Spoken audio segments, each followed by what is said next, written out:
What's up everyone? Welcome to Trailer Spot. And today we will be talking about the best upcoming movies.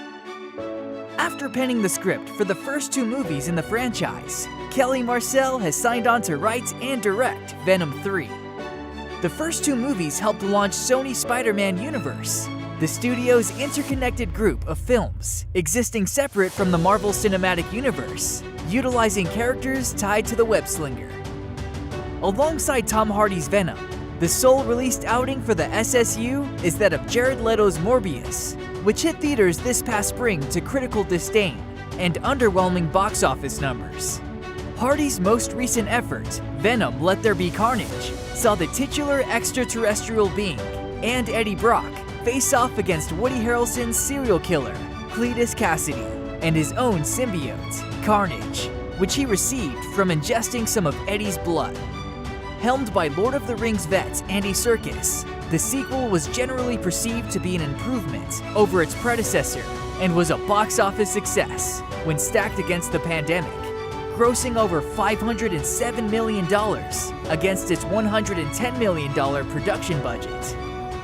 Venom: Let There Be Carnage left audiences with two major cliffhangers for the character as he went on the run from the law and found himself transported to another universe. Though with the Spider-Man No Way Home mid-credit scene bringing him back to his home universe, audiences are curious to see what's next for the character. Deadline has brought word that Venom 3 has gotten a major update, with Kelly Marcel signing on to write and direct the Tom Hardy sequel. Marcel is also attached to produce the film with Hardy, Avi Arad, Matt Tolmach, Amy Pascal, and Hutch Parker. Captain America: New World Order producer Nate Moore teases an upcoming face-off between Sam Wilson and Thunderbolt Ross.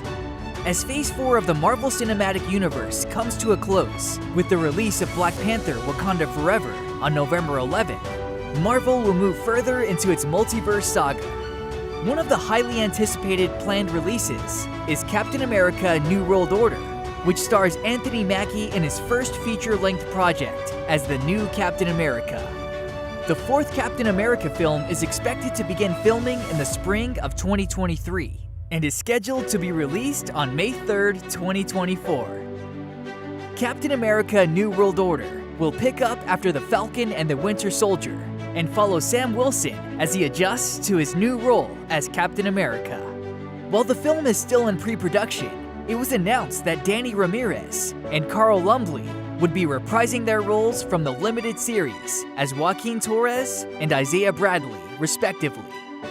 They will be joined by Tim Blake Nelson playing the leader, Shira Haas playing Sabra, and Harrison Ford playing General Thunderbolt Ross, replacing the late William Hurt. Ford's addition to the MCU is amazing for the franchise, and now Moore gives one of the first glimpses at his role in Captain America: New World Order. It seems that Thunderbolt Ross may cause some trouble for the new Captain America. In a recent interview with Collider, Moore teases conflict between the General and Sam Wilson, reminding everyone that Ross threw Sam in prison at the end of Captain America: Civil War. Longtime MCU fans and Marvel Comics readers won't be surprised by Ross clashing with Sam in the next Captain America movie. The General first appeared as the antagonist in 2008's The Incredible Hulk, and was last seen in the MCU chasing Natasha Romanoff at the beginning of Black Widow in 2021. In the comics, Ross becomes the Red Hulk so that he can finally match the Hulk in strength and wits. What makes Ross's inclusion in Captain America: New World Order so interesting is that Nelson's the leader, who has experience experimenting with gamma radiation, was already announced as the villain. This could mean that Captain America: New World Order will include Red Hulk's origin story, and Captain America will find himself fending off two villains. Of course, Red Hulk has not yet been officially confirmed by Marvel. It's possible that Thunderbolt Ross's fight with Sam in Captain America: New World Order is still related to the General's work in Civil War, and that Sam will again have to overcome being an unsanctioned superhero. Still, Ford is expected to reprise the role for Thunderbolts, so Red Hulk's arrival seems imminent. Marvel fans will need to keep an eye out for more news as the MCU's multiverse saga progresses. Marvel Studios cast Yahya Abdul-Mateen II as the lead of Wonder Man, a new Disney Plus series. The Marvel Cinematic Universe has expanded significantly over the last few years, thanks to Disney's streaming service. On top of giving supporting characters a chance to lead solo projects, Marvel Studios has also used Disney Plus to give new heroes like Moon Knight, Miss Marvel, and She-Hulk solo shows from the beginning. It is well known that there are plans for many other MCU Disney Plus shows focused on yet-to-be-introduced heroes, such as Nova. The character of Simon Williams has nearly appeared in the Marvel Cinematic Universe several times before.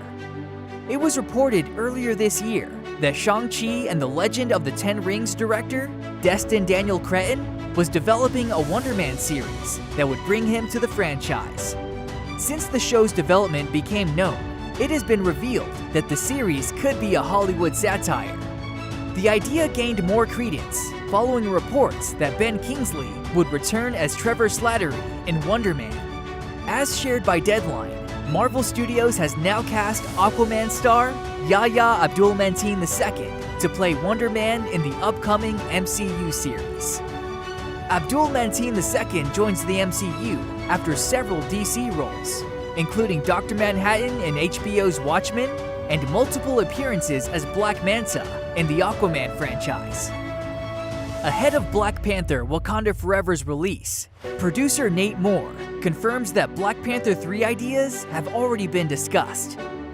After being introduced to the Marvel Cinematic Universe in Captain America: Civil War, T'Challa returned for a solo film, 2018's Black Panther, which found Chadwick Boseman's character returning to Wakanda to assume the throne following his father's death, but is challenged by his cousin, Eric Killmonger.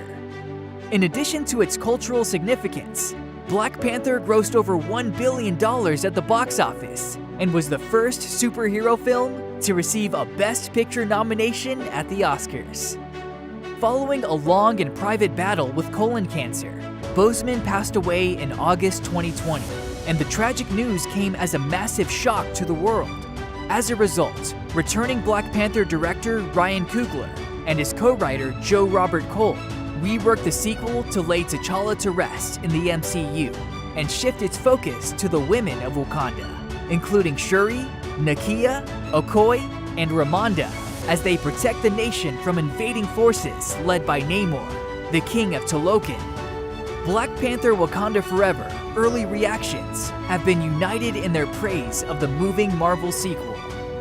Now, with 2 weeks to go until the sequel debuts in theaters, one of the producers behind Wakanda Forever is addressing the possibility of a third installment. In an interview with Collider, Moore reveals that Black Panther 3 ideas have already been discussed, but they are waiting to see how audiences receive Wakanda Forever before making a final decision.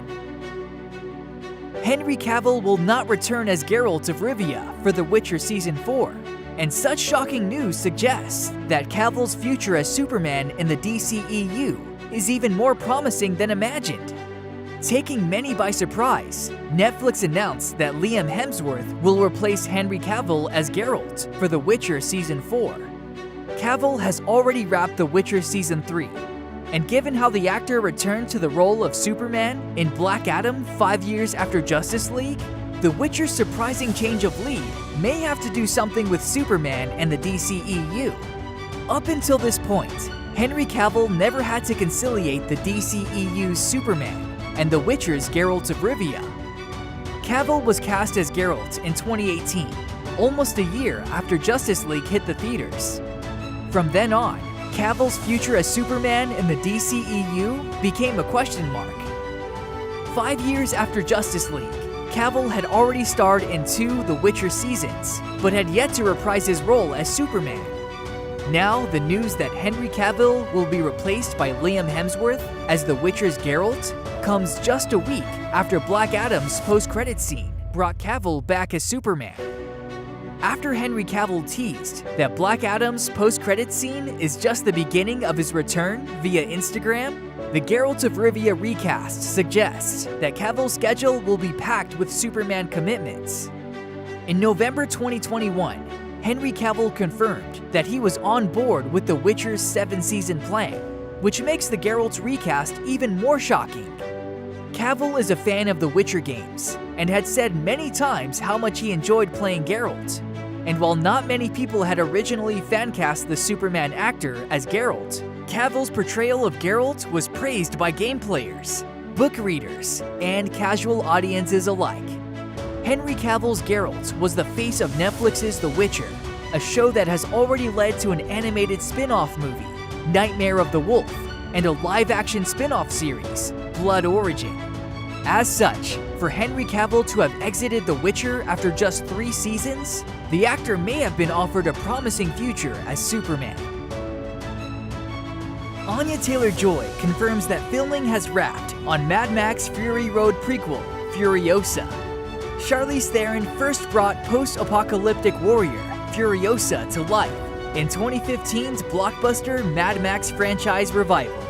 But for the Furiosa prequel, director George Miller has brought aboard Queen's Gambit star Taylor-Joy to replace Theron. Miller's return to the Mad Max universe with 2015's Fury Road was of course a major surprise itself, given that the last Mad Max movie before it came out way back in 1985. But Miller showed that he still had the goods when it came to furious post-apocalyptic action filmmaking, as Fury Road treated audiences to a chase film to end all chase films. But as spectacular as the road-warring action was in Fury Road, the movie's most enduringly iconic element is arguably the very character of Furiosa, the war-rig driver with the prosthetic arm, whose act of rebellion against crazed mutant overlord Immortan Joe kicks off the movie's wasteland-spanning story. Audiences couldn't be more excited at the prospect of returning to the wastelands again, with Miller bringing back Furiosa for another adventure. Work has indeed been proceeding on the movie for months, and now star Taylor-Joy has confirmed that filming on Furiosa has wrapped. Thanks for watching. Catch you in the next video.